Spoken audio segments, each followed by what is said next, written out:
In this next problem, it says Jennifer was solving an equation using the graphing method, and she came up with a graph that's shown, and they want to know the solutions. So remember, your solutions are going to be your x-intercepts or your zeros. So this graph has two solutions. One of them is at about 3, and one of them is at about -2. So I'm just estimating here that it's really at decimals, but they're at approximately 3 and -2.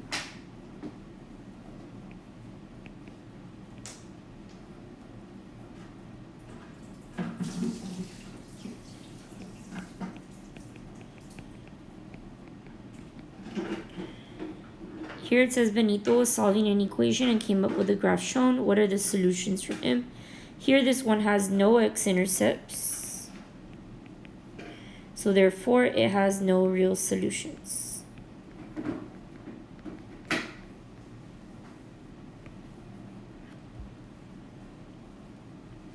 Here we're also solving, so we're going to look at our graph for our solutions.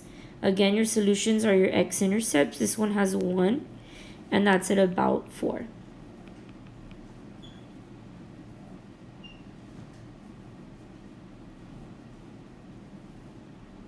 This next question wants to know the factors and solutions to the following equation. So we have x squared minus 9x plus 20 equals 0. So we're going to go ahead and factor this and solve. So if I factor, I'm going to set up my blanks.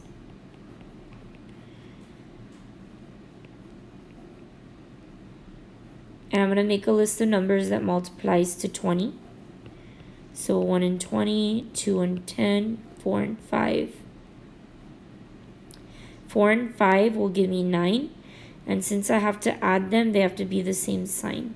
So both will be negative. So my factors are x minus 4 and x minus 5. And now we're going to use this to solve. So we set each of these equal to 0. If you solve, the signs are actually going to change.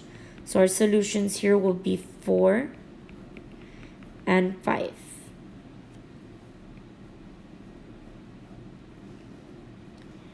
This next question wants to know the factors and solutions, but this one has a number in front of the h squared.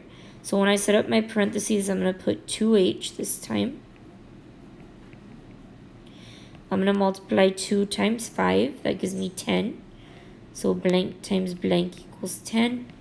Blank plus blank equals 11. To get 10, you can do 1 and 10 or 2 and 5. 1 and 10 will give you 11.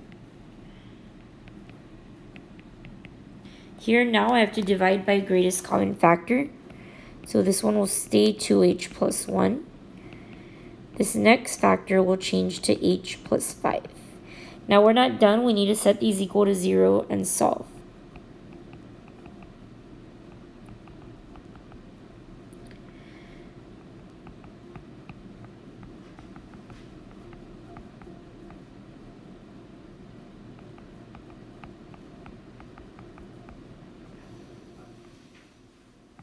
So our solutions are -1/2 and -5.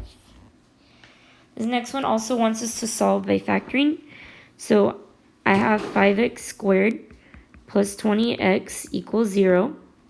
Here we can factor out a 5x because 5 is the biggest number these can be divided by, and both of them have an x.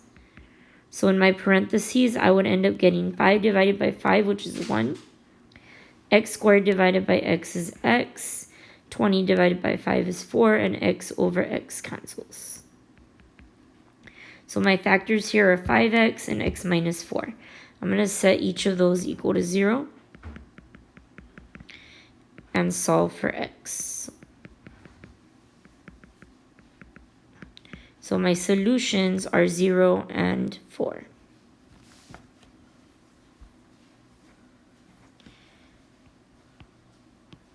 In this next problem, we're simplifying. So here we're subtracting, so I need to distribute that negative. So this is going to change to -10 minus 2i. From there, we're just combining like terms. So I'm going to combine 5 minus 10, that gives me -5. And positive 14i minus 2i would be a positive 12i. In the next problem, we're multiplying. So negative 2 times 4 is negative 8. Negative 2 times negative 2i is positive 4i.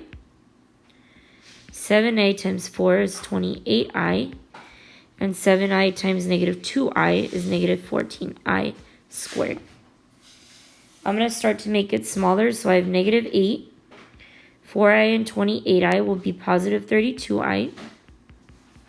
And I squared, we plug in negative 1.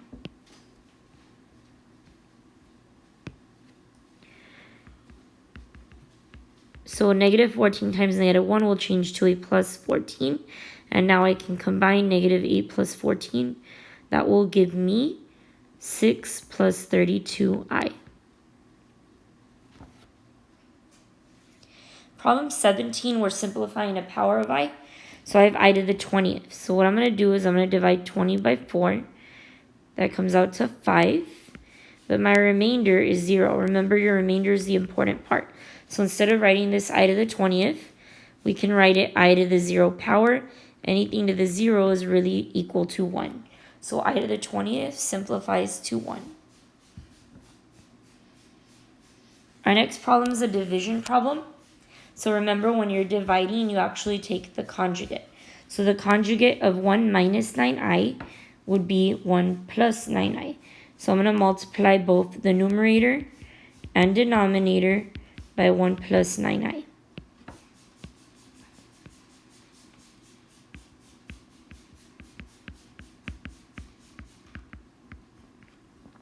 So for the numerator, we're doing 4 times 1 plus 9i.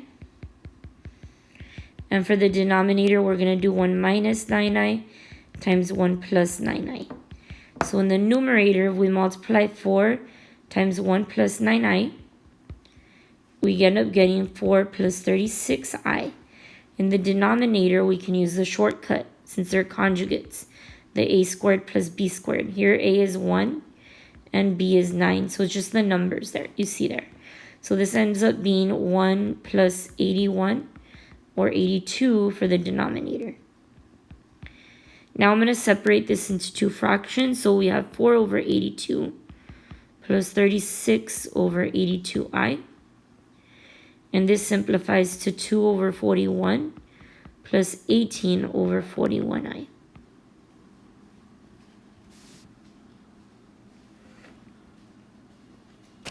In these last problems here, we're going to practice solving using the square root method. Because there's only a variable squared, it's easier to solve this way. So I have 4m squared minus 100 equals 0. And I'm going to try to get the m squared by itself. So I'm going to start by adding 100.